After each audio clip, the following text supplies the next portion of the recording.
कथा। कथा अपने आप में ही एक विशाल शब्द है जो कानों में पड़ते ही कौतूहल, जिज्ञासा और एक अद्भुत संचार पैदा कर देता है।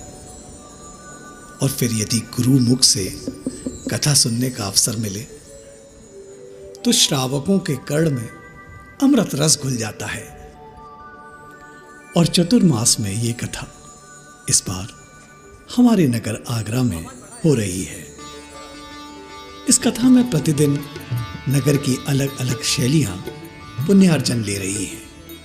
और आज परम सौभाग्य है हमारा मोती कटरा शैली का।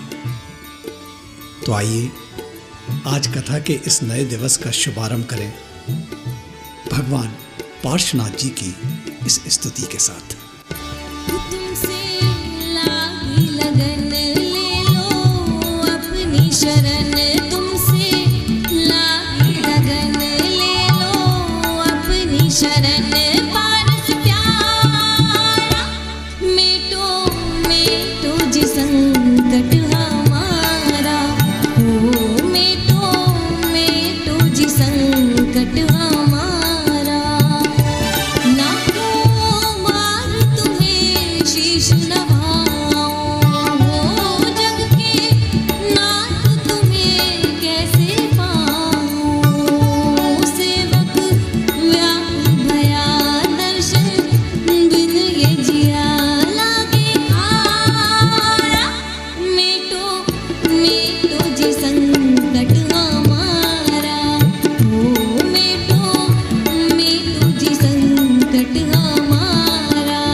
पढ़ा दुख सारा ही दूर किया।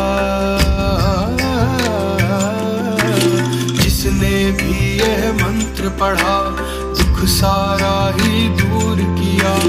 जिसने भी इसको ध्याया सुख का पारावार लिया, सुख का पारावार लिया।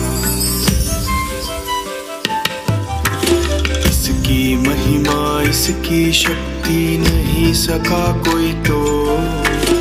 ओम अरहम ओम अरहम ओम अरहम बोल, ओम अरहम बोल, ओम अरहम बोल।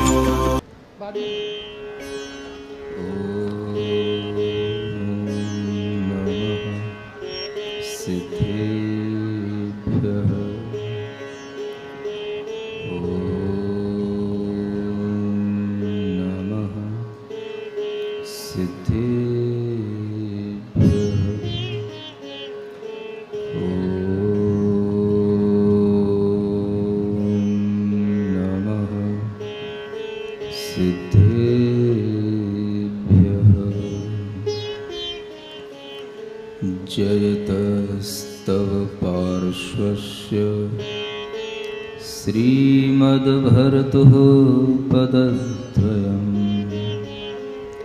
क्षयं दुस्तर पापस्य क्षमं कर्तुं ददज्जयम्। देवादिदेवादिम तीर्थंकर श्री ऋषभनाथ भगवान की, देवादिदेव श्री पार्श्वनाथ भगवान की, वर्तमान शासन नायक श्री वर्धमान महावीर भगवान की, परम पूज्य आचार्य गुरुवर श्री विद्यासागर जी महाराज की, परम पूज्य मुनि प्रणब सागर जी महाराज की। मोह महात्म दलन दिन तप लक्ष्मी भर भरतार ते पारस परमेश मुझ हो सुमति दातार। वामानंदन कल्पतरो जयो जगत हितकार। मुनिजन जाकी आश करी जाचे शिव फलसार। जाचे शिव फलसार। पार्श्व कथा का यह बीच का कथानक जब हम मरुभूति के जीव से निरंतर देव और स्वर्गों की यात्रा करते हुए आनंद राजा की पर्याय तक पहुँचे हैं और जो जीव आगे चलकर के पार्श्वनाथ तीर्थंकर के रूप में विख्यात होने वाला है, वह जीव आज एक आनंद मुनि महाराज के रूप में आपके सामने आ रहा है। कल आप लोगों ने उन मुनि महाराज के वैराग्य का भी भाव सुना था, जो वह वैराग्य की भावना भा रहे थे, 12 भावना भा रहे थे और 12 भावना भाकर के ही तत्व ज्ञान पूर्वक ही वह दिगंबर दीक्षा, जिन दीक्षा अंगीकार की जाती है। यह एक जैन दर्शन में बड़े बड़े महापुरुषों के माध्यम से घटित होने वाला यह एक बहुत अच्छा प्रक्रम है, जिसके माध्यम से हमें यह पता पड़ता है कि कोई भी तीर्थंकर हो या कोई भी महापुरुष हो, जिन दीक्षा लेने से पहले वह 12 भावना अवश्य भाते हैं। भावनाओं के माध्यम से उन्हें रियल और अनरियल के बीच का एक भाव पैदा होता है और उन भावनाओं के माध्यम से उन्हें तत्व की बहुत ही निकटता प्राप्त हो जाती है। आत्म तत्व की निकटता की प्राप्ति के लिए ही ये 12 भावनाएं भाई जाती हैं। भावनाओं को भाने से हमारा दिमाग, हमारे विचार जो बाहर की ओर दौड़ रहे होते हैं, वो शांत होकर के हमारे निकट आ जाते हैं और हम अपने आत्मा के काफ़ी निकट होते हैं जब हम 12 भावनाओं के माध्यम से अपने मन को शांत करते हैं, शुद्ध बनाते हैं। वह 12 भावना जो आपने कल सुनी और उन 12 भावनाओं के बाद में आगे वह कौन से मुनि महाराज के पास में जाते हैं, दीक्षा लेते हैं। दीक्षा लेने के बाद में उनका मुनि जीवन किस तरह का होता है और वह उस मुनि जीवन में क्या करते हैं, ये अनेक प्रश्न अनेक लोगों के सामने रहते हैं। कई लोगों के सामने ये प्रश्न भी रहते हैं कि मुनि दीक्षा लेने के बाद करना क्या होता है। जब आपको इसी प्रश्न का समाधान नहीं मिलेगा तो फिर आपको वो कभी समझ नहीं आएगा कि मुनि दीक्षा लेने के बाद क्या करना होता है। इससे भी बड़ा प्रश्न वहां खड़ा हो जाता है कि भगवान बनने के बाद क्या करना होता है। कई लोगों के दिमाग में प्रश्न घूमता है कि सिद्ध परमात्मा करते क्या हैं और वहां एकांत में बैठे बैठे रहने से कौन सा सुख मिल जाता है। सुख तो हमें यहां मिल रहा है महाराज। जो सुख हमें कथा सुनने में मिल रहा है वो शायद हमें भगवान बनने में भी ना मिले, ऐसा भी कई लोगों को भाव आ रहा है। और उसी सुख की प्राप्ति करने के लिए यहां पर आपको ये बताया जा रहा है कि जब पार्श्वनाथ भगवान की कथा इतना सुख दे रही है, इतना आनंद दे रही है, तो फिर पार्श्वनाथ भगवान को साक्षात कितना आनंद आ रहा होगा, ये आप इसी से विचार कर सकते हैं। उस आनंद को प्राप्त करने से पहले उन्होंने क्या किया, और उसके पीछे भी क्या फिलॉसफी है, थिंकर्स, अनेक तरह के फिलोसोफर्स क्या सोचते हैं मुनि महाराज की तपस्या के बारे में, वो भी आपको यहाँ पर थोड़ा सा बताया जाएगा। बहुत से लोगों की बहुत गलत धारणाएं होती हैं और इस भोग प्रधान युग में गलत धारणाओं को पैदा करने वाले अनेक थिंकर्स और फिलोसोफर्स भी जन्म लेते हैं। उनके भी व्यू आपके सामने रखे जाएंगे। यह मंगल कथा प्रारंभ करते हैं थोड़ा सा। मंगल भवन अमंगल हारी, पारस जगत हितकारी, सुख संपत सब ही घर आवे, पारस कथा भविक जन गावे। इह विधि भूप भावना भाय, हितोद्यम चिंत्यो मन लाय, सरसो मोह ममत निर्वाणी, उठ्यो धीर धीरज उद्धारी। जेठे सुत को दीनो राज, आप चले शिव साधन काज, सागर दत्त मुनि सुर पास, संजम लियो तजी जग आस। घने भूप भूपति के संग, धरे महाव्रत निर्भय अंग, अब आनंद महामुनि धीर, बन निवास विचरे बन बीर। दुर्धर तप 12 विधि करें, दुविधि संग ममता परिहरें, तिनके नाम कहूँ कछु भार, जिन शासन जिनको विस्तार। प्रथम महातप अनशन नाम, दूजो ऊनोदर गुण थान, जो है व्रत परिसंख्यान, रस परित्याग चतुर्थम मान। पंचम भिन शयनासन सार, काय कलेश छहो अविकार, यशत विद्वाहज तप जान, अब अंतर तप सुनो सुजान। पहले प्राश्चित विनय द्वितीय, वैयाव्रत तीजो गड़लीय, चौथो अनरग शिक्षाय, पंचम तप विसर्ग बताय।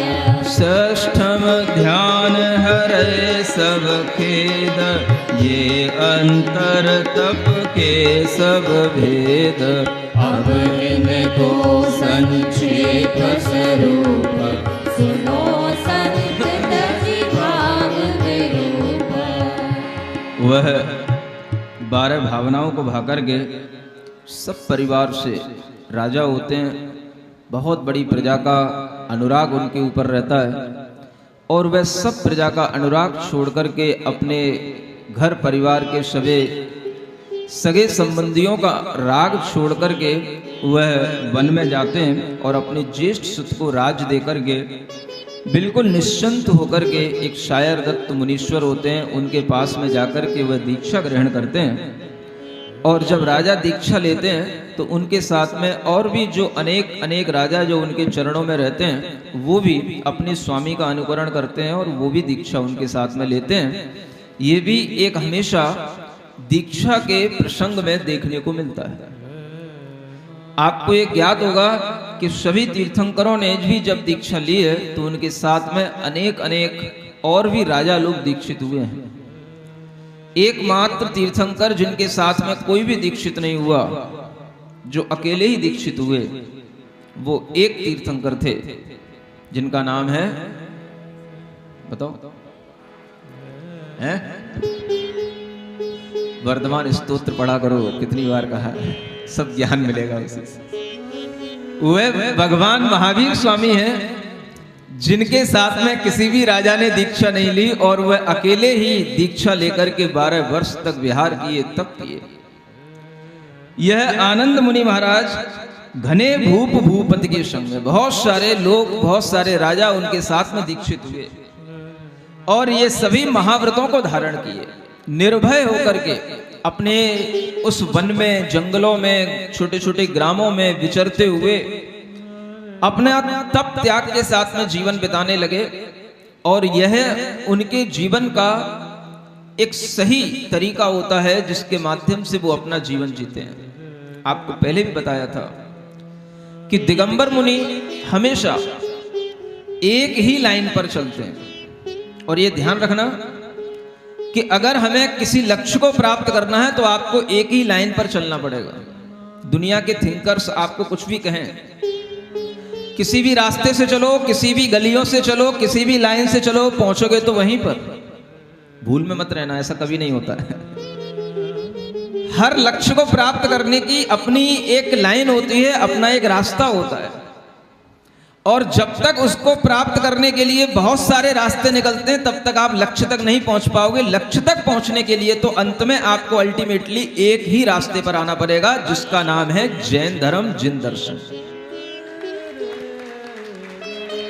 आप अपनी गलियों में कहीं भी घूम लो, आगरा आने से पहले, एमडीजन आने से पहले आप कहीं पर भी चक्कर लगा लो, कोई दिक्कत नहीं है। लेकिन जब आपको एमडीजन के अंदर प्रवेश करना होगा, जब आपको शांतिनाथ भगवान के जिनालय में प्रवेश करना होगा, there is only one way. वहां पर आपको केवल एक ही रास्ता मिलेगा और यही कहा जाता है। दुनिया में आदमी कितना ही भटक ले, कितने ही अन्य अन्य रास्तों पर चले जाए, कितने ही अपने अपने तरीके से अपनी अपनी गलियों में रह ले, लेकिन अंत में उसे अगर मुक्ति की प्राप्ति करना है तो उसे एक ही रास्ते पर आना पड़ेगा जिसका नाम है दिगंबर श्रवण धर्म, दिगंबर मार्ग, दिगंबर मुनि धर्म। चाहे आज की बात हो, चाहे पहले की बात हो, यह आनंद राजा भी बहुत पहले काल में भी इन्हीं 12 तपों को धारण करके, 5 महाव्रतों को धारण करके वह दिगंबर दीक्षा अंगीकार करते हैं। मुनि महाराज क्या करते हैं, कैसे जीवन निकालते हैं, क्या होता है उनके साथ में? न कोई राग है, न रागनी है, न कोई संगीत है, न कोई गीत है, न कोई उनके पास में मनोरंजन के साधन है, लेकिन फिर भी उनका मन वनों में, जंगलों में, आत्मा में कैसे लगता है? कौन सा वह अपने साथ में साधन अपनाते हैं जिसके माध्यम से वह इतना दीर्घ जीवन भी बहुत आनंद पूर्वक जीते हैं? कौन सी चीजें हैं? एक जन्म में तो आपको सीखना पड़ेगा, एक जन्म में तो आपको ये सब बातें विश्वास में लाना पड़ेगा, एक जन्म तो आपको ऐसा ज्ञान उत्पन्न करने के लिए खपाना ही पड़ेगा। शायद यही जन्म आपके लिए सौभाग्य से मिला है जब आप इन सब बातों को बहुत अच्छे ढंग से जान सकते हो। श्रावक की चर्या, श्रावक की बातें भी आपको कभी बताई जाएंगी। आज हम आपको मुनि महाराज की बातें बता रहे हैं कि मुनि महाराज क्या करते हैं, क्या खाते हैं, क्या पीते हैं, कौन सा भोजन होता है उनका, किसमें आनंद मनाते हैं। सुनना चाहोगे? तप ही जिनका भोजन होता है और ज्ञान ही जिनका मीठा मीठा पानी होता है, नगर और अनेक तरह के जंगल जिनके घर और मकान होते हैं, चंद्रमा और सूर्य और सितारे जिनके लिए प्रकाश करने वाले दीपक होते हैं, हवाएं जिनके लिए आनंद देती हैं और आकाश जिनका परिधान होता है, उन्हें हम दिगंबर मुनि महाराज कहते हैं। कुछ समझ आया? लोग पूछते हैं क्या भोजन करते हो? आपका भोजन तो कुछ काम का नहीं होता है। तपः सदशनम, तप ही जिनका श्रेष्ठ भोजन होता हो, और उस भोजन को करके जिनके अंदर आनंद आता हो, तप को ही जो अपने अंदर अपनाते हो, तप के माध्यम से अपना जीवन चलाते हो, ऐसे हुए मुनि महाराज एक नहीं, दो नहीं, 12 तपों को अंगीकार करते हैं। 6 बाहर के तप होते हैं और 6 भीतर के तप होते हैं। तपना इनकी जीवन का एक लक्ष्य बन जाता है। बाहर से भी तपना है, भीतर से भी तपना है, बाहर से भी अपने आप को सुखाना है, भीतर से भी अपने आप को सुखाना है। और सूखते सूखते सूखते सूखते क्या करना है?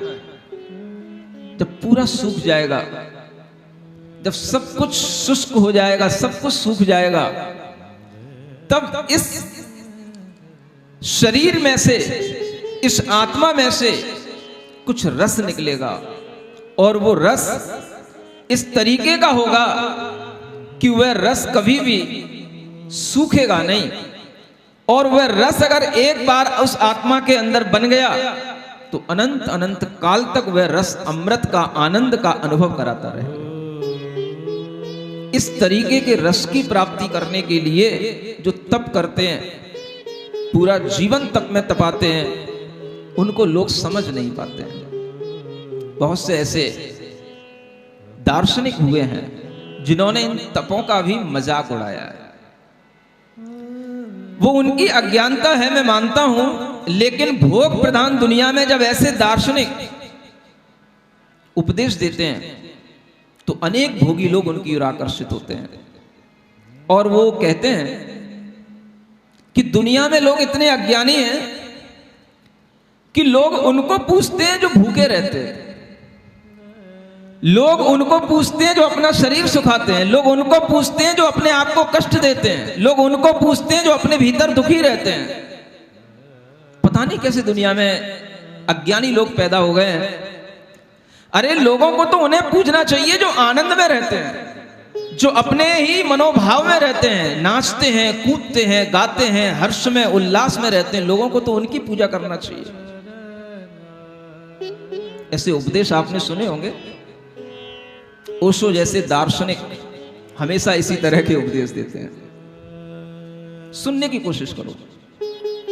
अगर वो दार्शनिक हमारे सामने होते तो शायद कुछ उन्हें हम भी समझाते। उन्हें कोई मिला नहीं समझाने वाला।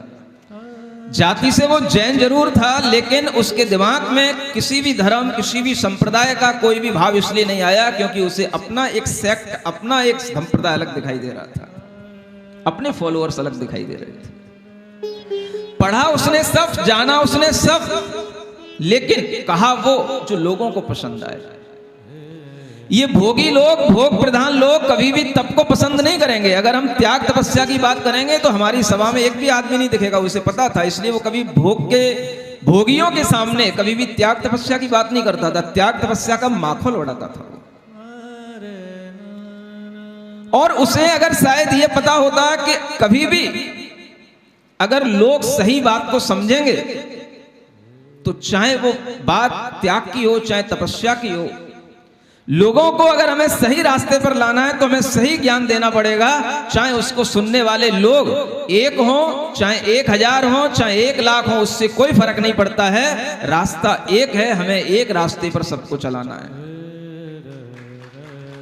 अगर ये भाव उसके अंदर होता तो शायद वो ऐसे उपदेश नहीं देता। लेकिन आप पढ़ते होंगे, जो भी आज का यूथ है, जो भी थोड़ा सा अपना दिमाग रखते हैं, वो तरह तरह के चिंतकों के विचारकों के विचार पढ़ते हैं। बहुत बड़ा साहित्य है उसका भी। और जब उसमें ये लिखा हुआ मिलता है, ये पढ़ा हुआ देखने में आता है कि तप करके, अपने आप को कष्ट दे करके, अपने आप को दुखी बना करके कौन सा इनको आनंद मिलता है। लेकिन भोली भाली जनता इन्हीं को पूछती है। शायद उसको भी ये कष्ट होगा कि ये जितनी पूजा इन भिक्षुओं की होती है उतनी पूजा दुनिया में किसी की नहीं होती है। जितनी पूजा दिगंबर मुनियों की होती है उतनी पूजा दुनिया में किसी की नहीं होती है। ये उसको कष्ट रहा होगा और इसी कष्ट के जरिए उसने ये उपदेश दिया। जब ये बात सामने आई कि दुख पाकर के, कष्ट पाकर के क्या मिलता है, तो शायद हमें ऐसा लगा कि उसने समझा नहीं कि जैन मुनि, दिगंबर मुनि कभी भी दुख पाते नहीं हैं, दुख को जीतते हैं। दिगंबर मुनि कभी भी कष्ट को सहन करके उस कष्ट से ऊपर उठ जाते हैं और उनके पास में कुछ ऐसा होता है जो बाहर दिखाई नहीं देता है, जिसका आनंद, जिसका रस वो भीतर से लेते हैं, और वह रस उन्हें तभी आता है जब हम भोगों को छोड़ते हैं। भोगों में डूबे हुए लोग उस रस के बारे में क्या जानेंगे? भोग विलासिताओं में डूबे हुए लोगों के लिए तो उस रस का आनंद, उस रस का भाव, उसका परिचय बहुत दूर है अभी। और इसीलिए उस दार्शनिक ने भोगियों को अपने सामने लाया और वो देखा गया कि उसकी सभाओं में बहुत भीड़ रहती थी, बहुत उसने अपने फॉलोअर बनाए, क्योंकि कोई भी व्यक्ति भोगों को छोड़ना नहीं चाहता है। हर व्यक्ति भोगों के साथ ही चाहता है कि कुछ आनंद मिले, भोगों के साथ ही चाहता है कि हमें धर्म सीखने को मिले, भोगों के साथ ही चाहता है कि हमें मुक्ति मिले, लेकिन ऐसा हो नहीं पाता। जब तक इस जीव को भोगों में रस आता है, तब तक इसको आत्मा में रस आ ही नहीं सकता है। आनंद जैसे राजा, बड़े बड़े चक्रवर्ती, वज्रनाभि जैसे चक्रवर्ती, सब जो इसी जीव की अनेक अनेक पर्यायों में होकर के आए, और वे सब अपनी भोग संपदा को छोड़ करके इस दिगंबर बाने को धारण करके आत्म संपदा प्राप्त करने के लिए तैयार हुए। यही वह अनादिकाल से करते आते हैं, और यही एक प्रक्रम है जिसके माध्यम से आत्मा की शुद्धि होती है, अरहम की प्राप्ति होती है। अरहम का मतलब सिद्ध बन जाना। Arham is your ultimate goal. Arham का मतलब the pure soul, pure consciousness. जो शुद्ध चेतना है, शुद्ध आत्मा है, उन जितनी भी शुद्ध आत्माओं का समूह है, उस सारे समूह को अगर तुम एक नाम से बोलोगे तो इस एक का नाम है अरहम। कुछ लोग पूछते हैं व्हाट इज अरहम? सुन लो व्हाट इज अरहम।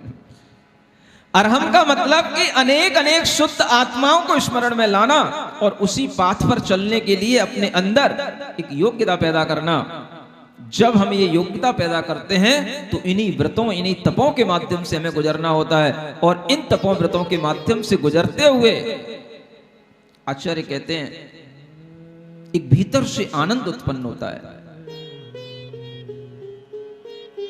देह और आत्मा के अंतर ज्ञान से एक आह्लाद उत्पन्न होता है, और उस आह्लाद को जो व्यक्ति अपने अंदर अनुभव करता है, उसे बड़े बड़े तप करने के बावजूद भी कभी खेद खिन्नता नहीं आती। देहांतर विज्ञाना जनिता लाद निर्वृत तपसा दुष्कृतम घोरम भुंजानोपी न खिद्यते। आचार्य पूज्यपाद कहते हैं, समाधि तंत्र एक ग्रंथ है, उसमें कि जिसे देह और अंतर आत्मा का भेद विज्ञान उत्पन्न हो जाता है, उससे उसे जो आह्लाद उत्पन्न होता है, उस आह्लाद के कारण से तप करके भी, बड़े बड़े कष्ट सह करके भी वह उससे खेद खिन्न नहीं होता है। कौन सा आह्लाद है वो, कौन सा रस है जो भीतर से पैदा होता है, जो सिर्फ अपने अंदर ही अनुभूति में आता है। उस रस को प्राप्त करने का तरीका भोगों के त्याग से शुरू होता है। और जिन्होंने भोगों को ही दुनिया का धर्म का साधन माना, उन्होंने सिर्फ और सिर्फ लोगों को लुभाने में ही धर्म माना। क्या करते हैं ऐसे लोग? नाचते हैं, गाते हैं, झूमते हैं, कुछ भी पीते हैं, कुछ भी खाते हैं, और पी पी करके, नाच नाच करके जब मूर्छित होकर के गिर जाते हैं तो कहते हैं ध्यान में पहुंच गए। कहां पहुंच गए? अगर उन्हें उस समय पर कुछ और थोड़ी सी कुछ बेहोशी की दवा सुंघा दी जाए तो फिर कहते हैं अब तो समाधि में पहुंच गए। ये चल रहा है, बड़े मजे से चल रहा है। बड़े बड़े शहरों में बड़ी बड़ी टिकटें लगती हैं, बड़े बड़े इसके आयोजन होते हैं, और इसी तरीके के नाच गानों में मस्त करके आज के युवकों को, युवतियों को आनंदित किया जाता है, और वो आनंदित होते हैं। बड़ा बड़ा पैसा दे करके आते हैं, 10-10 दिन भी वहां पर गुजार करके आते हैं, और बस ऐसे ही नाचते हैं, खाते हैं, पीते हैं, पड़े रहते हैं, बस पड़े रहो। कहां पड़े हैं? बोले समाधि में। जा रहे हैं, जा रहे हैं, जा रहे हैं। जैसे कोई नशा करके पड़ा होता, बोले कहां पड़ा? बोले हाँ गया गया, आनंद में, आनंद में। बस ऐसे खा पी करके पैसे पड़े रहते हैं, जैसे लोग ड्रिंकिंग करके पड़े रहते हैं, वैसे ही लोग नाच नाच करके कुछ भी पी पी करके मूर्छित हो करके पड़े रहते हैं और कहते हैं हम ध्यान में हैं, समाधि में, आनंद ही आनंद है। लेना चाहोगे ऐसा आनंद? अगर इसी आनंद की खोज है तो इस आनंद राजा के आनंद की आपको कभी भी राह नहीं मिल पाई। ये आनंद अलग है। यहां वो आनंद की बात कही जा रही है कि जो आनंद हमारे अंदर अगर उत्पन्न होता है तो फिर हमें किसी दूसरे के सहारे की कोई जरूरत नहीं पड़ती। वो आनंद हमें मूर्छित नहीं करता, वो आनंद हमें भीतर से और जागृत अवस्था में उत्पन्न होता है। और जितनी जितनी चेतना जागृत होती है, आनंद उतना ही उतना बढ़ता चला जाता है। नाम भी आनंद है और उसी आनंद की प्राप्ति करने के लिए ये तप को अंगीकार किए। भूखे रहना, आधा भोजन करना, तरह तरह से तन को तपाना। दूसरे लोगों को लगता है कि ये कितना कष्ट सहन कर रहे हैं। सब कुछ मिला है दुनिया में खाने पीने के लिए, क्यों ये बेवजह पागलों की तरह ये कष्टों को अपने ऊपर ओढ़े हुए हैं? कौन मना कर रहा है? महाराज, आप एक बार भोजन करने के लिए निकलते हो, इतने लोग तैयार रहते हैं कि लोगों को परेशानी होती है, आप दूसरी बार भी निकल जाया करो, थोड़ा सा उनको भी शांति मिल जाएगा। क्या सुन रहे हो? ऐसा हो सकता है? नहीं हो सकता। क्यों नहीं हो सकता? भोजन नहीं क्या तुम्हारे पास में? क्या नहीं है? दोबारा अगर मुनि महाराज भोजन करने के बाद निकल गए तो क्या करोगे? पूछ बैठोगे महाराज आज क्या हो गया? भूख सहन नहीं हुई, प्यास सहन नहीं हुई, क्या हो गया आज? आपके लिए ये भाव आए उससे पहले ही आचार्यों ने कहा है, तप करने से, कष्ट सहने से हम उन कष्टों को जीतते हैं जो कष्ट हमें भीतर से प्राप्त होते हैं। क्षुधा की भी एक वेदना है, क्षुधा को उत्पन्न करने वाले भी हमारे संस्कार हैं और उन संस्कारों को जीतने का साधन है तो ये तप है। इसलिए लोग भगवान की पूजा करते हुए, मुनि महाराज की पूजा करते हुए, क्षुधा रोग विनाशनाय नैवेद्यम निर्वपामीति स्वा। कहां पे निर्वपामीति? ये जैनों की पूजा पद्धति तो दूसरे लोगों को समझ ही नहीं आ सकती। ये खुद भी नहीं खाते, भगवान भी इनके नहीं खाते, और पता नहीं इनका नैवेद्य कहां जाता है। कम से कम दूसरों के यहां भगवान तो खाते हैं, भगवान तो पीते हैं। नहीं समझा? मैं एक बार बिहार कर रहा था, उधर चित्रकूट की तरफ, सुना है ना चित्रकूट का नाम? हाँ, उधर बड़ा सुनसान इलाका है। और उधर मैं जब इलाहाबाद से इधर सतना से होते हुए चित्रकूट होते हुए एमपी में प्रवेश किया तो उधर मैं बिहार करते हुए मैंने देखा कि वहां पर मुझे बहुत सारे साधु मिले। वहां पर रास्ते में कोई नहीं मिलता था, मुझे साधु साधु मिलते थे। मैंने भाई क्या हो रहा है यहाँ, क्या यहाँ कोई आदमी नहीं दिखते? थोड़ा बहुत अगर कोई दिखता है वो साधु मिलते हैं। बोले यहाँ पर एक मंदिर है, उस मंदिर में सब साधु आते हैं जाते हैं और यहाँ पर सिर्फ साधु ही रहते हैं। भाई ऐसी कौन सी जगह जहाँ पे केवल साधु ही रहते, कोई श्रावक नहीं रहता? बोले यहाँ सब साधु श्रावक सब बराबर है। मैंने पूछा भाई क्या करते हैं? बोले कुछ नहीं, अच्छा पीते हैं और पड़े रहते हैं। मैंने भाई साधु को पीने से क्या लेना देना? नहीं नहीं, वो भगवान को पहले पिलाते हैं और फिर वो खुद पीते हैं और फिर पड़े रहते हैं। बोले इसी से वैकुंठ मिलेगा। मैंने भाई ऐसे कैसे भगवान? बोले हाँ, हमारे भगवान पीते हैं तो पहले उन्हें पिलाते हैं। क्या पिलाना? जो हमें पीना वो पहले भगवान को पिलाना। मैंने भाई तुम क्या पीते हो? तो मुझे 2-3 साधु मिल गए। एक दिन मतलब चलते चलते थोड़ा सा मैं भी विश्राम करने की स्थिति में था, मैं वहां बैठ गया। जैसे मैं वहां बैठा तो 2-3 साधु आकर के वो भी बैठ गए। अब वो आमना सामना हो गया। उनके पास में गठरी भी थी, एक उनका शिष्य था, एक गुरु था। थोड़ा सा बातचीत हुई, पूछा गया भाई कहाँ से हो, कैसे हो? तो पता पड़ा कि एक पंजाब का है। बोले भाई क्या करते थे? बोले पहले ड्राइवर थे। बोले ये हमारा गुरु हमको मिल गया तो हम भी इसके साथ हो गए। तो भाई ये तुम गठरी पे क्या लाते हो? बोले गांजा है। भाई गांजे का क्या काम है यहाँ? बोले इसके बिना तो चलता ही नहीं है। साधु का गांजे से क्या काम? नहीं, इसके बिना तो चलता ही नहीं। तो उन साधुओं को उस समय पर बैठे बैठे थोड़ा सा समझाया, अरे भाई ये नशे करोगे, ये इस तरीके से गांजे पियोगे तो कैसे तुम्हारे लिए कुछ मिलेगा? तुम बेहोशी की हालत में रहोगे तो तुम्हें कभी अपने भीतर की आत्मा का, चेतना का ज्ञान कैसे मिलेगा? और वहां पर 2-4 श्रावक और खड़े थे साथ में। जो उसका शिष्य था वो तैयार हो गया कि मैं आज से गांजा नहीं पीऊंगा, लेकिन उसका गुरु उससे ऐसे कोनी मार के कहता, बोले क्या कर रहा तू? उस शिष्य तैयार हो गया, उसकी समझ में आ गया कि गांजा पीना बुरी बात है, और वह तैयार हो गया त्याग करने के लिए।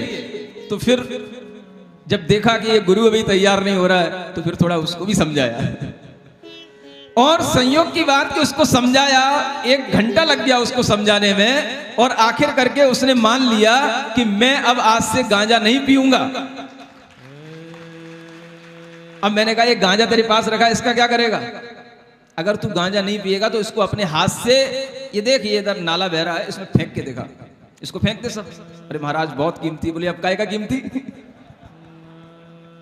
अब काय की कीमत, जब तुझे उससे कुछ लेना ही नहीं। अच्छा बोलते लोग पैसा चाहिए ना, आज से तुझे गांजा नहीं पीना, दूध पीना, पानी पीना, अच्छा भोजन करना, तुझे पैसा चाहिए। बोल कितने का गांजा है?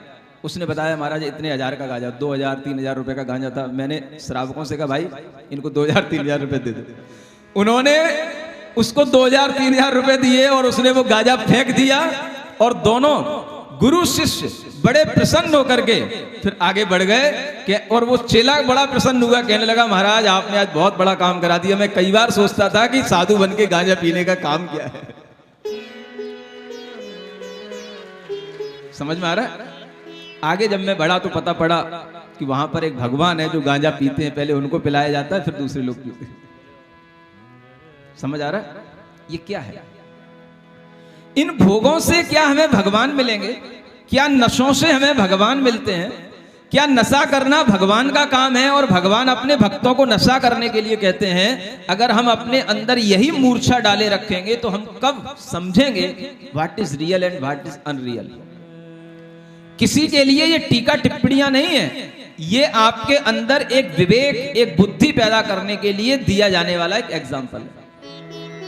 आपको अपने मन के अंदर यह समझना है कि इस भोग प्रधान दुनिया में लोग जिस तरीके से भोगों के लिए प्रोत्साहन देते हैं, आज आपके सामने अगर हम तप की बात कर रहे हैं तो आप इस तप की बात को भी अच्छे ढंग से सुन पा रहे हैं। ये हमारे लिए एक बहुत बड़ी प्रसन्नता की बात है कि आज लोगों को हम तप की बात सुनाएंगे और लोग तप की बात सुनेंगे, भोगों की बात नहीं। सुनोगे कि नहीं, कि उठ के चले जाओगे? एक एक तप का स्वरूप यहां पर संक्षेप से बताया जाने वाला है। अनशन किसे कहते हैं, ऊनोदर किसे कहते हैं, वृत्ति परिसंख्यान किसे कहते हैं, काय क्लेश किसे कहते हैं, विविक्त शय्यासन किसे कहते हैं, कायोत्सर्ग किसे कहते हैं, एक एक तप का स्वरूप यहां पर आपको बताया जाने वाला है। देखें आप कि मुनि महाराज क्या करते हैं और उन मुनि महाराजों का जीवन किस तरह से इन तपों के साथ में आनंद से बीतता है। मंगल भवन अमंगल हारी, पारसनाथ जगत हितकारी, सुख संपत सब ही घर आवे, मानस कथा भविक जन गावे, जिनके सुनत बंधे शुभ ध्यान, सेवत पद लहिए निर्वाण, तप बिन तीन काल तिहु लोय, कर्म नाश कबहि नहीं होया, दिन सो ले बरस लगी करे, 4 प्रकार असन परिहरे, राग रोग निर्दलन उपाय, सो अनसन भाग्यो जिन राय। ये जिनेंद्र भगवान के द्वारा बताए गए तप हैं। अनादि काल से यही वाणी चली आ रही है और इसी तरह से लोग अपने कर्मों का नाश करने के लिए इन तपों को अंगीकार करते हैं।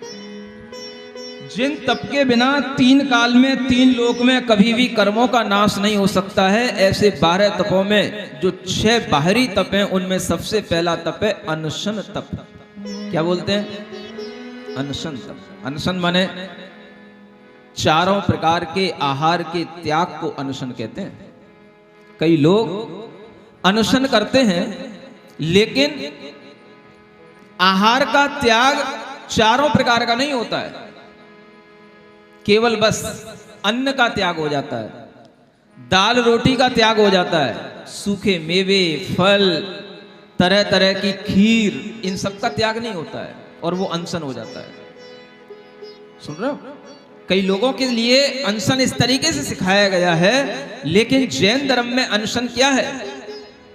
चारों प्रकार के आहार का त्याग, आहार के साथ साथ पानी पीने का भी त्याग। और जब इस तरीके का अनशन होता है तो वह अनशन 1 दिन से लेकर के 1 वर्ष तक का भी हो सकता है। शास्त्रों में लिखा है कि नियम तो 6 महीने का लिया जाता है अधिक से अधिक, लेकिन हम उसको बढ़ा करके दोबारा फिर एक नए 6 महीने का नियम ले सकते हैं।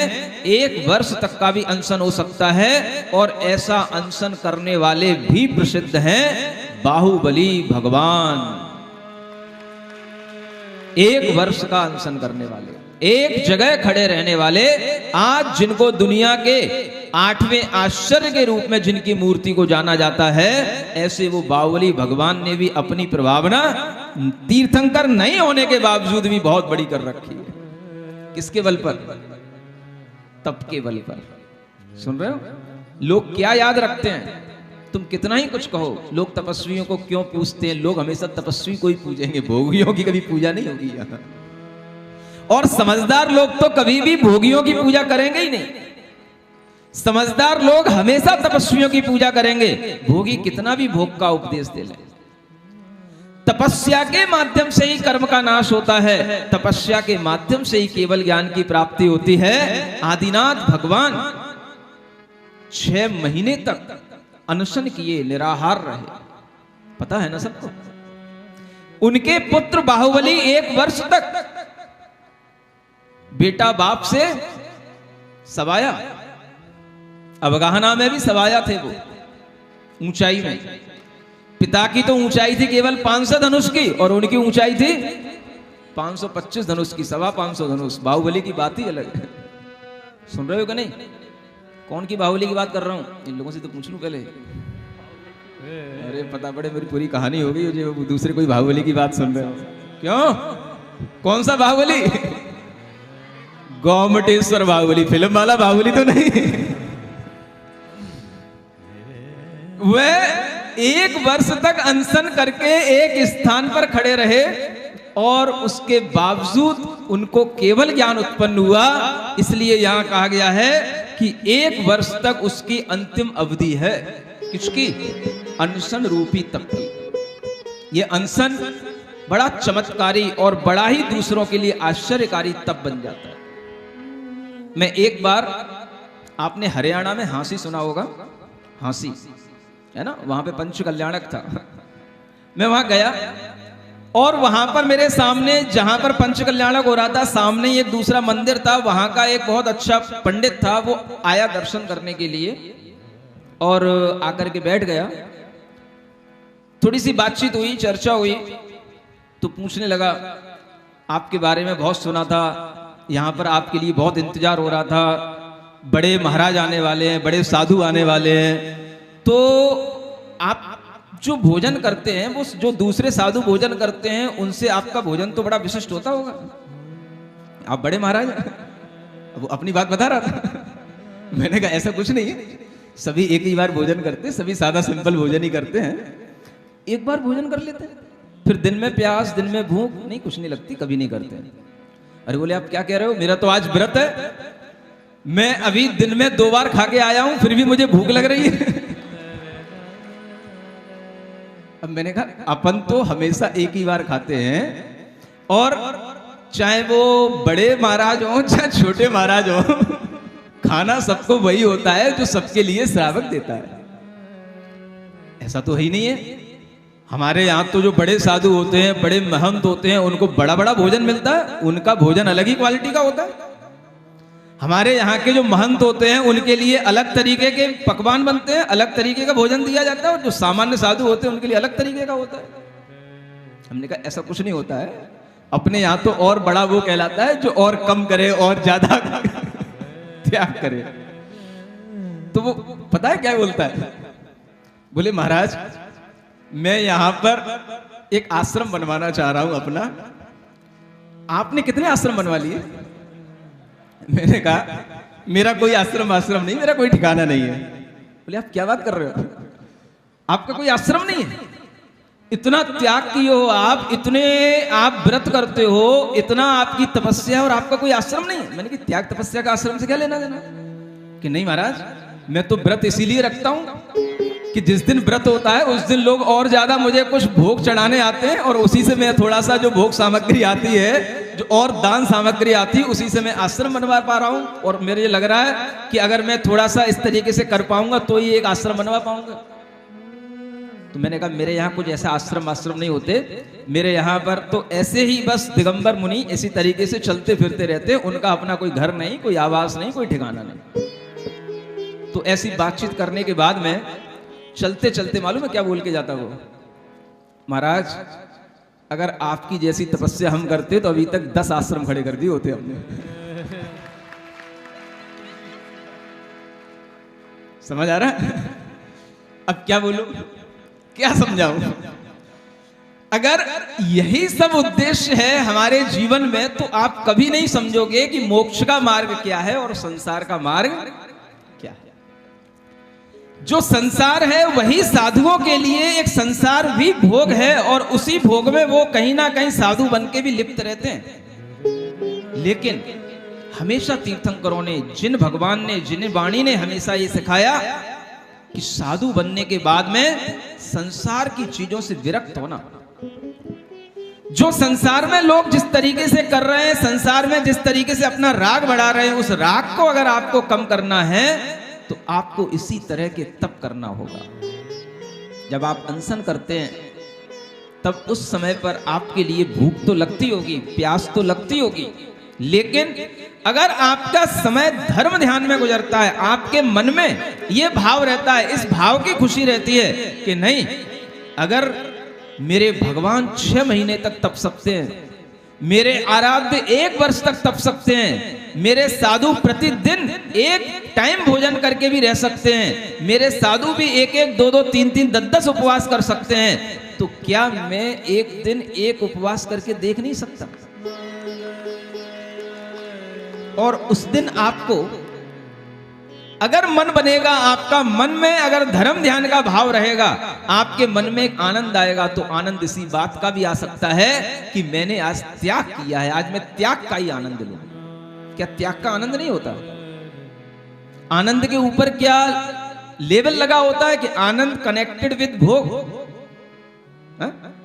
आनंद is also should be connected with त्याग। आनंद का संबंध त्याग के साथ भी हो सकता है। ये सिर्फ एक मेंटेलिटी है। आनंद, प्लेजर, हैप्पीनेस कहां रहते हैं? These are also state of mind.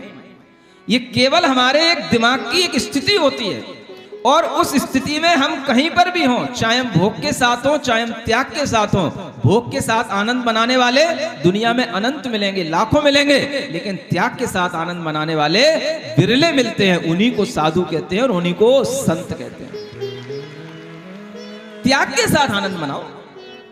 आज मैंने छोड़ दिया, आज मैं क्यों खुश हूं? अरे रोजाना खाता था, रोजाना पीता था, आज देख रहा हूं कि अगर एक दिन नहीं भी खा रहा हूं, एक दिन नहीं भी पी रहा हूं, तो भी मेरा शरीर चल रहा है। आज मैं इसी बात से खुश हूं और आज मैं इसी बात से आनंदित रहूंगा। एक बार आप अपने मन में सोचना, फिर देखना आप कैसे आपके अंदर वह खुशी आती, कैसे आपके अंदर आनंद रहता है। त्याग के साथ भी आनंद मनाया जा सकता है।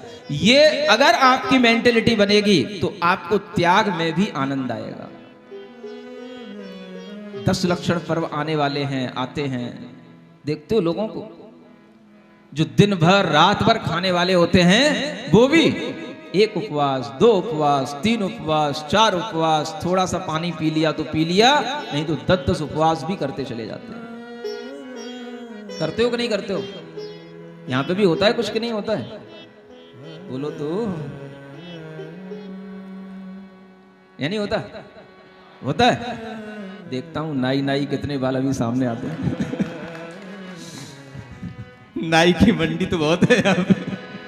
अभी नाई कितने बाल अभी सामने आते हैं। कुछ ही दिनों में आपको पता ही नहीं पड़ेगा कि अब ये 10 लक्षण पर्व आने वाला है और ये पार्श्वनाथ पुराण भी चल रहा है और आपका आनंद एकदम से वह 10 लक्षण पर्व में कन्वर्ट होएगा।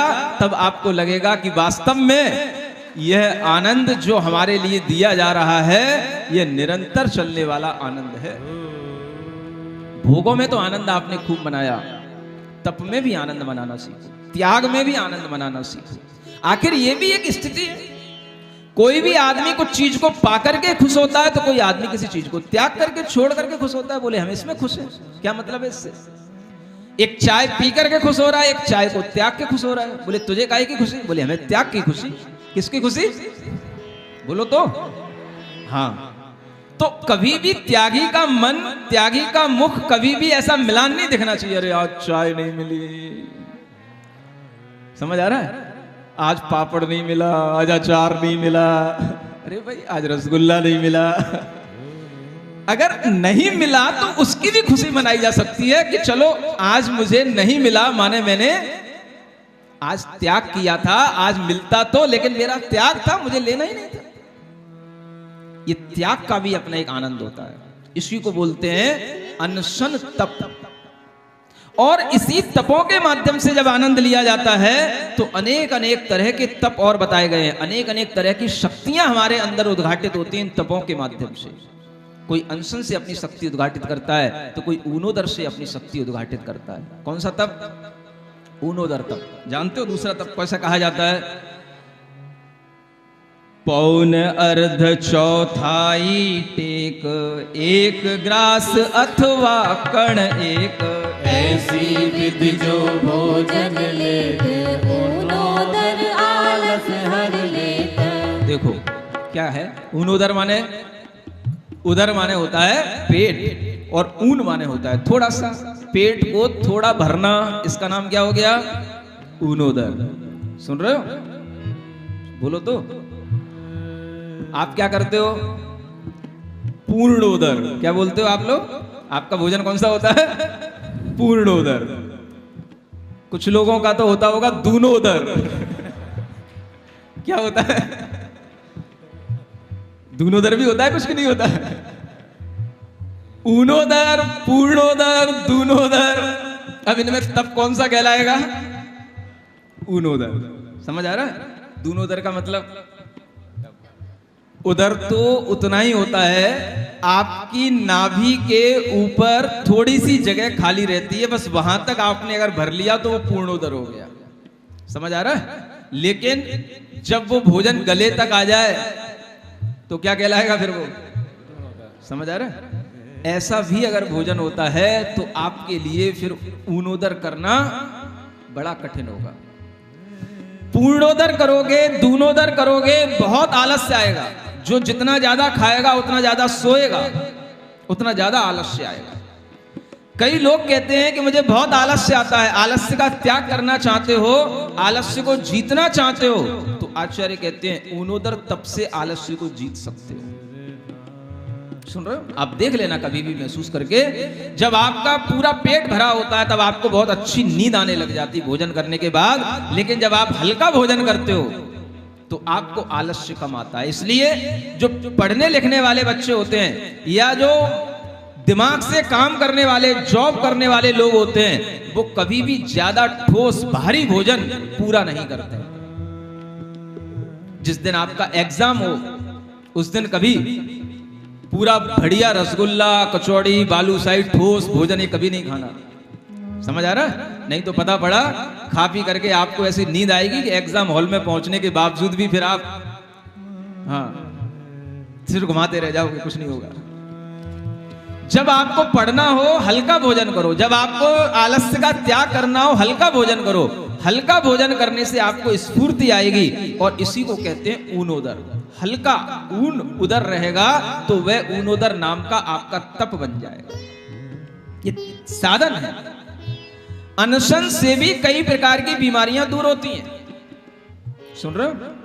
अभी एक नई रिसर्च हुई है, कैंसर की बीमारी का कोई इलाज नहीं दुनिया में आजकल की एलोपैथी मेडिसिन के पास में। ये डिक्लेयर कर रहा हूं, चैलेंज दे करके कह रहा हूं, कोई इलाज नहीं कैंसर की बीमारी का, सिवाय ऑपरेट करते जाना, कीमो लगाते जाना, और कोई इलाज नहीं उसका।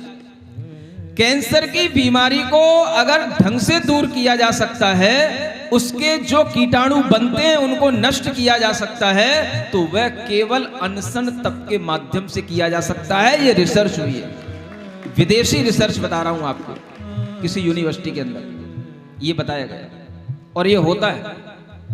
जब आप अनशन करते हो, भोजन नहीं करते हो, तो आपके अंदर, बॉडी के अंदर अपने आप कुछ ऐसे एंजाइम निकलते हैं जो एंजाइम कभी भी किसी भी भोजन से खा करके नहीं बन सकते हैं, जो एंजाइम केवल उपवास के साथ बनते हैं, और वो पूरी बॉडी की क्लीनिंग कर देते हैं। आपके आंतों की क्लीनिंग, आपकी किडनी की क्लीनिंग, आपके पूरे ब्लड की प्योरिटी उस उपवास के साथ हो जाती है। सुन रहे हो कि नहीं सुन रहे हो? ये अनशन तप के वैज्ञानिक फायदे बता रहा हूं।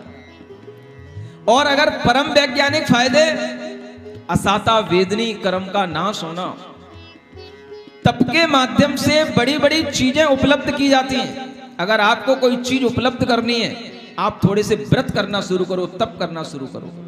कई लोग मनचाही जॉब नहीं ले पाते, मनचाहा बिजनेस नहीं कर पाते, उनका भाग्य काम नहीं करता। आप कोई ना कोई तपों के माध्यम से, व्रतों के माध्यम से आप धर्म का आचरण शुरू करो, आप देखोगे तप के अंदर की ताकत आपको सामने दिखाई देगी। ये छोटे छोटी सी चीजें हमारे भाग्य को बढ़ाने वाली चीजें हैं, और इनका अभ्यास अगर बना रहेगा तो आप कभी भी छोटे छोटे नियमों से डरोगे नहीं। जो व्यक्ति अनशन तप करना जानता होगा, वो रात्रि में भोजन क्यों करेगा, और रात्रि भोजन उसके लिए कौन सी बड़ी चीज होगी? त्याग करना। ये अपने आप आने लगता है। इसलिए तपों का अभ्यास हर श्रावक को भी करना का एक भाव होना चाहिए, और वह तप, अनशन, ऊनोदर कारी सुख संपत सब ही घर आवे, पारस कथा जन गावे। जैसी प्रथम प्रतिज्ञा करे, ताही विध भोजन आदरे। सो कहिए व्रत परिसंख्यान, आशा व्याधि विनाशन जान। एक तीसरा तप होता है जिसे व्रत परिसंख्यान तप कहते हैं। और व्रत परिसंख्यान का मतलब होता है तरह तरह की अपने लिए नियम ले लेना, तरह तरह की अपनी मनोवृत्तियों को कंट्रोल करने के लिए तरह तरह के नियम को साधना करके उसका भाव देखना कि हम अगर आज अपने पुण्य की परीक्षा करना चाहते हैं तो हम ऐसा करें कि अगर हमें ऐसा मिलेगा तो हम ये भोजन करेंगे, अन्यथा नहीं करेंगे। इसको क्या बोलते हैं? व्रत परिसंख्यान। समझ आ रहा है? जैसे मान लो रोजाना आपको भोजन मिलता है, एक दिन आप भोजन करने के लिए, आप तो दिन में 2 टाइम भोजन करते हो, 3 टाइम भोजन करते हो, एक दिन आप अपनी परीक्षा करना है? अगर हमारी थाली में ये वाली चीज आएगी तो हम भोजन करेंगे, अन्यथा नहीं करेंगे। ये क्या कहलाएगा? ये व्रत परिसंख्यान कहलाएगा। व्रत परिसंख्यान किसी भी चीज का हो सकता है। हमें वही भोजन खिलाएगा तो हम भोजन करेंगे, नहीं तो नहीं करेंगे। क्या सुन रहे हो? गृहस्थ कैसे? आपको पता नहीं है, घर में पहुंचे आप, आपको भोजन कराने वाला कौन है, क्या भोजन की थाली में आने वाला है, आप अपने मन में कोई भी नियम ले लो, परीक्षा करके देख लो। महाराज भूखे ही रहना पड़ेगा, लोग कह रहे हैं। भूखा रहना भी पड़ेगा तो आपको कौन सा दिन भर भूखा रहना है? एक टाइम भूखा रह लेना, दूसरी टाइम खा लेना। समझ आ रहा है? मुनि महाराज को तो 24 घंटे के बाद मिलेगा। इस तरीके की परीक्षा में भी मुनि महाराज आनंद लेते हैं, देखते हैं मेरी पुण्य की परीक्षा क्या है, मैं भोजन आज मुझे वास्तव में मिलेगा कि नहीं मिलेगा। समझ आ रहा? दिल्ली जैसी सिटी में भी एक बार प्रशांत विहार में चतुर्मास रोहिणी में चल रहा था। समझ आ रहा? और जो जहां पर उस कैंपस में ही लोग जो है आहार वगैरह के लिए पड़गान करने के लिए खड़े थे, तो अब थोड़ा सा पता तो हो ही जाता है कौन से कहां पर स्थान है। तो कहीं सीपी ब्लॉक है, राजस्थली है, सब आसपास के जो छोटे छोटे सेक्टर होते हैं, तो पता तो रहता ही है कि भाई यहाँ पर भी जाने का ये रास्ता है। तो एक दिन मेरे दिमाग में आया कि आज मैं इस कैंपस में भोजन नहीं करूंगा। आज मुझे इस कैंपस से बाहर कोई भी व्यक्ति पड़गान करेगा तो मैं आहार ग्रहण करूंगा, अन्यथा नहीं करूंगा। और मैं निकल गया। समझ आ रहा है? अब जैसे ही बाहर निकला तो सब पीछे पीछे चलने लग गए। कुछ लोगों ने उस समय पर कुछ नियम ले रखे थे, जैसे अष्टमी चतुर्दशी को मैं शुद्ध भोजन करूंगा। समझ आ रहा है? मैंने सोचा कि जिस सेक्टर में जा रहा हूं, जिस ब्लॉक में जा रहा हूं, वहां पर एक ना एक व्यक्ति तो इस तरीके के हैं कि जो कहीं शुद्ध भोजन करने का नियम लिए होंगे, तो कम से कम उनके घर में शुद्ध पानी तो मिल ही जाएगा। कुछ नहीं, भोजन नहीं मिलेगा तो पानी तो मिल ही जाएगा। नहीं समझे? एक फायदा ये भी रहता है शुद्ध भोजन पान करने का। सुन लो आगरा वाले, तुम भी सुन लो। और अगर पानी मिला तो पानी के साथ साथ फिर किसी को याद आ गया, अरे भाई कुछ नहीं है, चलो रोटी नहीं है, कोई दाल सब्जी नहीं है, कुछ तो होगा, छोटा बहुत सूखा मूखा कुछ तो होगा। समझ आ रहा है? चलो जितना मिलेगा उतना ही सही। निकल गया। अब देखा कि मुझे जिस ब्लॉक में जाना था वो व्यक्ति मेरे पीछे चल रहा है। समझ रहा है? अब मैं देखता जा रहा हूं। मैंने कहा आज तो लंबी परीक्षा होने की है। अब ये अगर समझे कि महाराज कहां जा रहे हैं तो कुछ बात बने। और मैं निकल गया। मैं उस ब्लॉक में पहुंच गया, वहां कोई आहार नहीं मिला। फिर वहां से मैं और निकल गया आगे। अब कोई मुझे आइडिया नहीं था। मैं अब चला जा रहा था, मुझे लौट करके वापस आना था, तो एक दूसरे स्थान तक चला गया। रास्ते में जाते जाते जाते जाते किसी ने बताया कि महाराज मैं निकला प्रशांत विहार से। रोड नहीं गए कभी? प्रशांत विहार से पहुंचा पहले सीपी ब्लॉक, फिर सीपी ब्लॉक से फिर जो है पहुंचा राजस्थली। समझ आ रहा है? और किसी ने बताया कि वहां पर एक कोई दादी माँ है जिनका कोई प्रतिमा है, जिनके व्रत हैं, उनके यहाँ पर शुद्ध भोजन बनता है। तो किसी श्रावकों ने वो व्यवस्था वहां पर तुरंत जाकर के कि महाराज राजस्थली की ओर आ रहे हैं, और वहां पर जाकर के ही हमको लेकर के उस राजस्थली की ओर लेकर के चले गए। मुझे नहीं पता था कि कहीं पर कुछ है। वहां जाकर के पता पड़ा कि वहां पर जब लोगों ने पड़गाहन कर लिया, पड़गाहन करने के बाद में कि महाराज ये मेरी माँ है, इनकी 7 प्रतिमा है, इनके लिए शुद्ध भोजन बनता है। आज इसी में से हमने आपको ये थोड़ा सा भोजन कराया, आज मुझे आनंद आ गया। लगभग 3 किलोमीटर जाने के बाद में फिर 3 किलोमीटर लौट करके वापस आया। सुन रहे हो? अगर नहीं भी कुछ मिलता तो भी 3 किलोमीटर जाना और 3 किलोमीटर आना, 6 किलोमीटर का बिहार तो हो ही चुका था। समझ आ रहा है? बड़ी बड़ी रिस्क भी उठाई जाती है कभी कभी। क्यों? क्योंकि ये देखने के लिए कि आखिर ये भी हमारे लिए कुछ है कि नहीं। हम अपने पुण्य से खा रहे हैं कि ये लोग मुझे जबरदस्ती खिला रहे हैं। कभी कभी इस तरीके की परीक्षाएं की जाती हैं, और कभी कभी उन परीक्षाओं में पास भी हो जाते हैं, मिल भी जाता है, और कभी कभी नहीं भी मिलता है। दोनों ही बातें। एक बार फिर मैंने उसी दिल्ली में फिर एक बार वृत्ति पर संज्ञान कर लिया, उस दिन कुछ नहीं मिला। दूसरे मोहल्ले में किया, दूसरे सेक्टर में किया, लोग समझ ही नहीं पाए और घूम घाम करके वापस आ गया। समझ आ रहा है? तो ये कहलाता है वृत्ति परिसंख्यान। ध्यान रखो, दिमाग दुरुस्त रखो आगरा वालों। हाँ, सब देख चुका हूं मैं। सेक्टर 7 भी जा चुका हूं, धुलियानगंज भी जा चुका हूं। समझ आ रहा है? पत्तलगंज भी मालूम है और बेलरगंज भी मालूम है। कहीं तक भी जा सकता हूं मैं। और प्रोफेसर कॉलोनी तो पास में ही है। समझ आ रहा है? लेकिन कम से कम इतना तो भाव रखो कि अगर साधु हमारे द्वार तक आए तो हम उसे कम से कम शुद्ध पानी भी पिला सके। और शुद्ध पानी जब तुम्हारे यहां होगा तब तो पिलाओ। सुन रहे हो? तो एक अभ्यास ये भी करना सीखो। पहले भी एक दिन थोड़ा संकेत किया था ना। ये अभ्यास करना सीखो कि हमें ये समर के पानी नहीं पीना, ये हमें जो है नलों के पानी नहीं पीना। कभी भी अष्टमी को, चतुर्दशी को या किसी भी दिन हमें शुद्ध पानी पीना, शुद्ध भोजन करना, इस तरीके का भाव बना करके रखो। और इस भाव में अगर आप आओगे तो आपके लिए ये तप करने का महत्व पता पड़ेगा, आपके लिए सब चीजें सरल होंगी। ये तीसरा तप है जिसे बोलते हैं वृत्ति पर संख्यान। आगे बढ़िए। लवणादिक रस छार उपाध नीरस भोजन रस परित्याग कहावे इंद्रिय मद मदनासन यह नेम। इंद्रियों के मद को नाश करना चाहते हो तो रसों का परित्याग करके भी तप किए जाते हैं, है ना।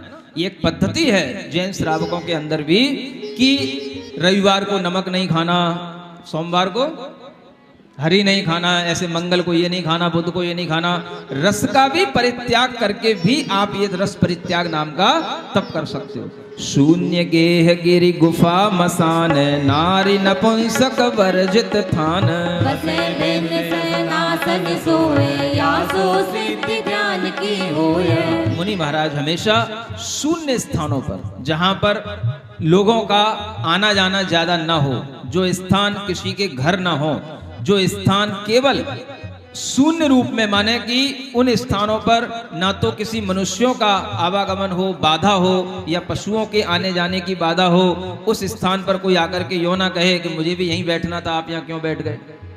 समझ आ रहा है। ऐसे शून्य स्थानों पर, गुफाओं में, गिरियों पर, शमशानों में, नारियों और नपुंसकों से रहित स्थानों पर, वहां पर जाकर के ही शयन करते हैं और वहां पर जाकर के ही आसन माने बैठते हैं, ध्यान लगाते हैं। यही उनके लिए ध्यान की सिद्धि करने का एक तरीका होता है। माने एकांत स्थान में ही ध्यान लगाना, एकांत स्थान में ही शयन करना। ग्रीष्म काल बसै गिरिशीष, पावस में तरुवर तलदीश। शीत समय तटनी तट रहे, काय कलेश कहावे रहे। यह काय क्लेश नाम का तप होता है जिसमें अपने लिए कि वह ग्रीष्म काल में भी ग्रीष्म स्थानों पर जाकर के रुकते हैं, शीत काल में भी ठंड के स्थानों पर जाकर के रुकते हैं। जैसे आपने सुना होगा कि आचार्य महाराज जब गर्मी पड़ती है तब कुंडलपुर आ जाते हैं, और जब ठंड पड़ती है तो अमरकंटक चले जाते हैं। समझ आ रहा है। जब हम भी संघ में थे तब हम भी बड़े सोचते रहते थे ये करते क्या है। समझ आ रहा है। जब ठंड पड़ती है तब अमरकंटक की ठंडी में चले जाते हैं, जब गर्मी पड़ती है तो कुंडलपुर ऐसी जगह है, चारों तरफ तो पहाड़ियां हैं और बीच में आपको रुकना। जैसे कि अवा की अग्नि होती है ना, ईंटों की तपाने की, वैसी अग्नि की लपटें वहां पर शाम को लगती हैं। और उस स्थान पर भी आचार्य महाराज रुकते हैं, संघ रुकता है। और इस तरीके से जब वह संघ को भी तपाते हैं तो संघ में भी जो साधु तपस्या से डरते हैं वो भी तपस्या करना सीख जाते हैं। डरते तो हर कोई है, समझ में आ रहा है। लेकिन गुरु महाराज अपने ढंग से जब इस तरीके से तप कराते हैं तो सब तरह के तपों में साधुओं को आनंद आने लग जाता है। या तप के आचरण सो सहनशील मुनि होय, अब अंतर तप भेद छे कहूं जिनागम जोय। इन तपों के आचरण से क्या होता है? सहनशीलता बढ़ती है। सुन रहे हो? टॉलरेंस पावर हर कोई चाहता है सहनशीलता बढ़े। बाहरी तप करो, अंतरंग तप करो। तप करने से ही सहनशीलता आएगी, और तप करके ही आप कुछ सहन करने की अपने अंदर, चाहे शारीरिक रूप से चाहे मानसिक रूप से। ये बाहरी तप हमें शारीरिक सहनशीलता को बढ़ाते हैं। क्या सुन रहे हो? अगर आप तप के माध्यम से अपने शरीर की शक्ति को बढ़ाओगे तो कभी आपके लिए छोटे छोटे नियम टूटेंगे नहीं। रात्रि भोजन का त्याग कर देते हो, लेकिन फिर भी कभी रात में भूख लग गई तो खा लेते हो। समझ आ रहा है। कई बार अगर नहीं भी मिला तो फिर उस दिन तड़फ जाते हो। अगर एकासन करने की भी ताकत रहेगी तो कम से कम रात्रि भोजन का त्याग तो अपने आप हो जाएगा। तपों के माध्यम से क्या आती है? सहनशीलता। बाहरी तपों से, शारीरिक तप के माध्यम से शरीर में सहनशीलता बढ़ती है, और जो 6 अंतरंग तप हैं इनसे मानसिक सहनशीलता बढ़ती है। सुन रहे हो? अभी तो आपने क्या सीखा? अपने शरीर को सहनशील बनाना। थोड़ी सी भी गर्मी लग गई, थोड़ा सी भी ठंड लग गई, तुरंत हीटर कूलर सब चला लेते हो। लेकिन अगर सहन करने की क्षमता रखोगे तो कुछ भी सहन करके अपने शरीर को कुछ उसके योग्य बना पाओगे। आप देखते होगे कि जो किसानों के बेटे रहते हैं, जो मेहनत करने वाले व्यापारियों के बेटे रहते हैं, उनके शरीर में जो ताकत होती है वो ताकत अलग होती है। और तुम लोगों के लिए जो एसी में पड़े रहते हो, तुम्हारे शरीर की जो ताकत होती है वो ताकत अलग होती है। कोरोना की सेकंड वेव में immunity immunity immunity, what is immunity? कहां से आएगी इम्यूनिटी? कोई टैबलेट खाने से आएगी? इंजेक्शन लगाने से आएगी? डरे पड़े बच्चे। इम्यूनिटी बढ़ाओ। अरे भाई बढ़ाओ क्या? कोई एक दिन में इम्यूनिटी बढ़ती है क्या? जो लोग अपने लिए अपने शरीर को तपाना जानते हैं, शरीर से पसीना निकालना जानते हैं और शरीर को किसी भी तरीके से तपा करके भी खुश रहना जानते हैं, उनकी इम्यूनिटी हमेशा बढ़ी हुई रहती है। मरने वालों की संख्या में ज्यादातर लोग वो निकले हैं जो एसी में पड़े रहते थे। थोड़ा सा भी जुकाम हुआ, बुखार हुआ, फिर उनके लिए एक तो कोरोना का भय और ऊपर से दवाइयों का इन्फेक्शन, इसमें और ज्यादा लोग निपटे। जिन लोगों ने हमेशा अपने जीवन में शरीर से मेहनत की है, तप किया है किसी भी तरीके का, चाहे हमें कहीं दूर तक जाना पड़े, पैदल जाओ, खुद अपने शरीर से पसीना निकालो, घर का काम खुद करो। जो लोग इस तरीके से अपने शरीर की इम्यूनिटी बढ़ाएंगे, उन्हें कोरोना वोरोना कुछ नहीं कर पाएंगे, ये ध्यान रखना। और जो लोग एसी में पड़े पड़े, गद्दों में पड़े पड़े, अपने आप को बिल्कुल बस मस्त गद्दा बना लेंगे, शरीर भी उनको ऐसी मस्त गद्दा बन जाता है गद्दों में पड़े पड़े। समझ आ रहा है? उन्हें कब गद्दे से ऊपर उठ जाना पड़े उनके लिए पता नहीं पड़ता है। इसलिए इन तपों के माध्यम से क्या करना? शारीरिक सहनशीलता बढ़ाना। फिजिकली टॉलरेंट आप होंगे इन तपों के माध्यम से, और मेंटली टॉलरेंट होने के लिए आपको कल बताएंगे कि 6 अंतरंग तप क्या होते हैं। ओम अरहम ओम अरहम बोल, ओम अरहम ओम अरहम, सभी कार्य की सिद्धि से तो पहले इसको दो, सभी कार्य की सिद्धि से तो ओम